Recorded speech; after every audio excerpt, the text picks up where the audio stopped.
بسم اللہ الرحمن الرحیم۔ السلام علیکم ناظرین، سورۃ البقرہ کا مطالعہ ابھی جاری ہے اور آج بھی مطالعہ کے دوران جو مجھے مشکلات پیش آئیں میں نے ان کو نوٹ کر لیا ہے۔ تو آئیے اپنے ان سوالات کو سمجھنے کے لیے ہم بات کرتے ہیں محمد امانت رسول صاحب سے۔ السلام علیکم۔ جی وعلیکم السلام۔ ہمارے صاحب، سورۃ البقرہ کے کچھ سوالات میں نے آپ سے پچھلے پروگرام میں ڈسکس کیے تھے اور آج بھی آیا نمبر 21 کے حوالے سے میں آپ سے پوچھنا چاہوں گی کہ اس میں جو فرمایا گیا کہ اللہ تعالیٰ فرماتا ہے کہ عبادت کرو اپنے رب کی، تو اس عبادت سے مراد اللہ تعالیٰ کی پرستش کرنا، نماز، روزہ، زکوٰۃ، حج صرف یہی ہے یا کہ انسانوں کے ساتھ نیکی اور بھلائی کے سلوک کرنا یہ بھی عبادت میں آتا ہے؟ قرآن پاک میں اللہ پاک نے یہ فرمایا ہے کہ وما خلقت الجن والانس الا لیعبدون، جی، کہ میں نے جن و انس کو صرف اپنی عبادت کے لیے پیدا کیا ہے۔ یعنی یہاں عبادت سے مراد عبدیت، یعنی انسان اپنی زندگی کا ہر لمحہ، ہر وقت اللہ کی عبدیت میں رہے، اس کو یہ احساس ہو کہ میں اللہ کا بندہ ہوں اور اللہ میرا مالک ہے اور وہ میرا معبود ہے، میں نے ہر وقت اور ہر دم اسی کی اطاعت اور اس کے فرما برداری میں رہنا ہے۔ تو یہ در حقیقت جب اللہ پاک نے یہ فرمایا تو یہ اسی کی یاد دہانی ہے کہ جب اللہ تعالیٰ سارے انسانوں سے، یہاں پر آپ دیکھیے کہ یا ایھا الناس کا، اے لوگو اعبدوا ربکم، اپنے رب کی عبادت کرو۔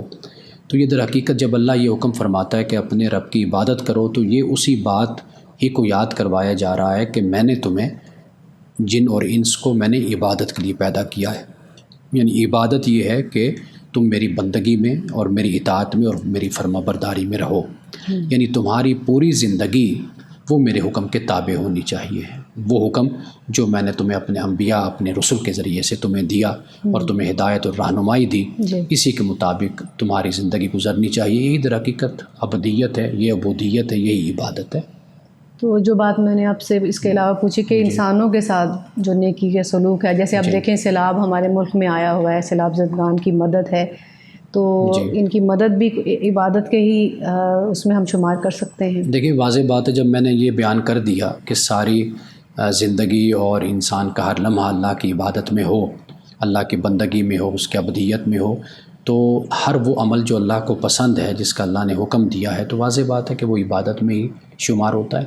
جب ہم اللہ کے بندوں کی خدمت کریں گے، اللہ کے بندوں کا تعاون کریں گے اور ان کو مصیبت میں اور مشکلات میں ہم ان کی مدد کریں گے، ان کو نکالیں گے، تو واضح بات ہے یہ بھی اللہ تعالیٰ کی ایک عبدیت میں اور عبادت میں اور اس کی بندگی میں ہی انسان یہ وقت گزارتا ہے۔ لیکن اس عبادت کا اظہار نماز سے ہوتا ہے، یعنی ان فرائض سے جو اللہ تعالیٰ نے ہم پر لازم کی، جیسے روزہ ہے، زکوٰۃ ہے، حج ہے، یہ مظاہر ہیں در حقیقت۔ اور یہ مظاہر بھی اسی لیے ہیں تاکہ ہمیں اسی بات کی یاد دہانی کروائی جائے کہ بھائی تم اللہ کے بندے ہو، اور جس طرح نماز میں اللہ کے سامنے جھکتے ہو اسی طرح تم اللہ کی بارگاہ میں ہمیشہ جھکتے رہو۔ جس طرح تم روزہ بھوک پیاس برداشت کرتے ہو، اسی طرح تم زندگی میں اگر کوئی مشکل وقت، کوئی مسئلہ آتا ہے تو اس وقت بھی اللہ کی رضا اور خوشنودی کے لیے بھوک اور پیاس کو برداشت کرو۔ اسی طرح مال ہے تمہارے پاس تو مال سے محبت نہیں کرنی، اللہ سے محبت کرنی ہے۔ جہاں پر اللہ کا حکم آئے تو وہاں پر اپنے مال کو بھی خرچ کرو۔ اسی طرح حج ہے، اس حج میں آپ دیکھتے ہیں کہ مالی قربانی بھی ہے اور بدنی قربانی بھی ہے، وقت کی قربانی بھی ہے۔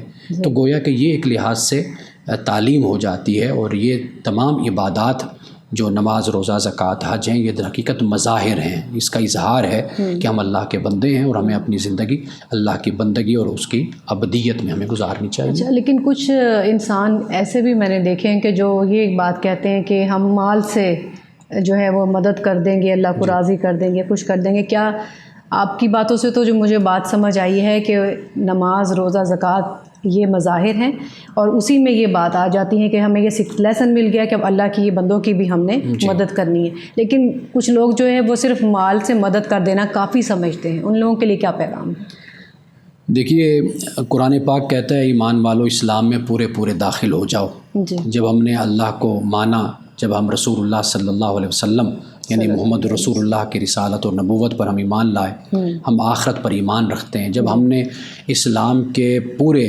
جو فرائض ہیں اور شرائط ہیں ہم نے ان کو تسلیم کیا اور اسلام میں ہم داخل ہوئے، تو پھر پک اینڈ چوز کا معاملہ نہیں رہتا کہ آپ کسی ایک بات کو لے لیں اور باقی باتوں کو آپ چھوڑ دیں، ایسا نہیں ہے۔ تو اسلام کی تعلیم یہ ہے کہ جب آپ خود کو مسلمان کہتے ہیں، آپ ایمان کا اظہار کرتے ہیں تو پھر آپ پر یہ لازم ہے کہ آپ کی پوری زندگی اللہ کی اطاعت اور فرمانبرداری میں ہونی چاہیے. بالکل ٹھیک. اچھا، آیا نمبر 22 میں اگر ہم دیکھیں تو اندادن کا لفظ جو آیا ہے، اس کی وضاحت میں چاہتی ہوں. اچھا، اندادہ کا جو مطلب ہوتا ہے وہ یہ ہے کہ کسی کو آپ کسی ذات کو اصل میں آپ شریک کریں جی. تو اس کو انداد کہتے ہیں. اچھا. یعنی شرک فی العبادت ہے، شرک فی الذات ہے، تو یہ سب کے سب ان کی ممانعت ہے. تو اللہ سبحانہ و تعالیٰ نے اس بات کی تعلیم دی کہ فلا تجعلوا للہ اندادا، کہ تم اللہ کے لیے انداد مت بناؤ. انداد سے مراد یہی ہے کہ اللہ یعنی عبادت کے لائق صرف اللہ کی ذات ہے، عبادت میں کسی کو شریک نہ ٹھہراؤ. اور اسی طرح ذات میں بھی وہ واحد ہے تو اس میں بھی کسی کو اس کے ساتھ شریک نہ ٹھہراؤ. اسی طرح اس کی صفات ہیں، اس میں بھی وہ یکتا ہے تو صفات میں بھی کسی کو اس کے شریک نہ ٹھہراؤ. تو یہ مراد ہے. ٹھیک ہے. آیا نمبر 24 میں جو فرمایا تو ڈرو اس آگ سے کہ جس کا ایندھن انسان اور پتھر ہوں گے. اب انسان اپنے گناہوں اور معصیت کے سبب جہنم میں جائیں، یہ بات تو سمجھ میں آتی ہے، لیکن پتھروں کا جو ہے آگ میں ہونا یا ڈالا جانا، اس کی یہ اصل میں نہیں آ رہی. چونکہ مشرکین بتوں کی پوجا کرتے تھے، پتھروں کو پوجتے تھے، جی جی تو اس لیے اللہ پاک نے ایک لحاظ سے پتھروں کی جو بے بسی ہے جی اس کو بیان کیا ہے کہ بھئی ان کی کیا حیثیت ہے کہ تم جن کے سامنے اپنے جبیں کو جھکاتے ہو، سجدہ کرتے ہو، اپنا معبود بناتے ہو. ان کی تو حیثیت یہ ہے کہ تم اور یہ دونوں کل قیامت کے دن جہنم میں ہوں گے. لیکن اس سے ایک اور مطلب بھی لیا گیا ہے. وہ مطلب یہ ہے کہ الناس سے مراد لیا گیا کہ جو خواص ہیں، جو لیڈر ہیں، راہبر ہیں، رہنما ہیں، جو قوم کی رہنمائی کرتے ہیں، ان کے مقتدا ہیں. تو ناس سے وہ مراد ہو گئے. حجارہ سے مراد لیا گیا کہ جو لوگ پتھر کی طرح ہوتے ہیں، ان کو فالو کرتے ہیں، ان کے پیچھے چلتے ہیں. تو قرآن پاک کو اگر ہم پڑھتے ہیں تو قرآن پاک میں ہمیں یہ دونوں طبقے ملتے ہیں، عوام کا بھی ملتا ہے اور خواص کا بھی ملتا ہے.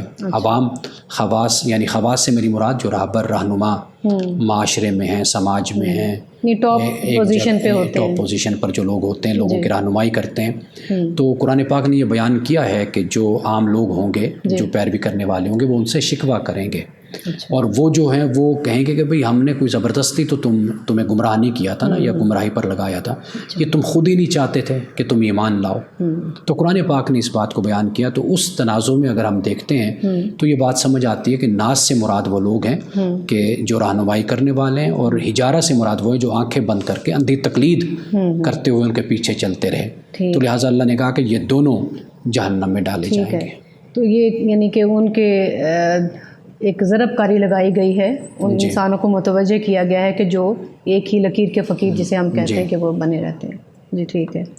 اچھا، آیا نمبر 25 میں مومنین یعنی مردوں کے لیے پاکیزہ بیویوں کا ذکر کیا گیا کہ انہیں جنت میں ملیں گی، لیکن جو مومن عورتیں ہیں ان کے حوالے سے ہمیں کوئی ذکر نہیں ملتا ہے. اس پہ آپ روشنی ڈالیں. دیکھیے، پہلی بات تو یہ ہے کہ قرآن پاک میں اللہ سبحانہ و تعالیٰ نے جو زوج کا لفظ استعمال کیا، یہ ساتھی کے لیے اور جو ساتھ لوگ ہوتے ہیں ان کے لیے بھی ازواجہم قرآن کے یہ الفاظ ہیں. تو زوج کا لفظ مرد کے لیے بھی ہوتا ہے استعمال اور عورت کے لیے بھی ہوتا ہے. ایک بات تو یہ.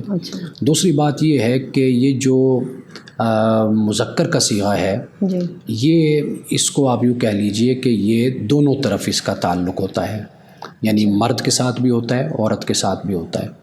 اور مرد عورت نہیں ہوتا تو اس کے لیے بھی یہ مذکر کا صیغہ استعمال ہوتا ہے. جیسے اللہ تعالیٰ کے لیے مذکر کا صیغہ استعمال ہوا ہے. بعض لوگ یہ سوال کرتے ہیں اللہ کے لیے مؤنث کا صیغہ کیوں نہیں استعمال ہوا؟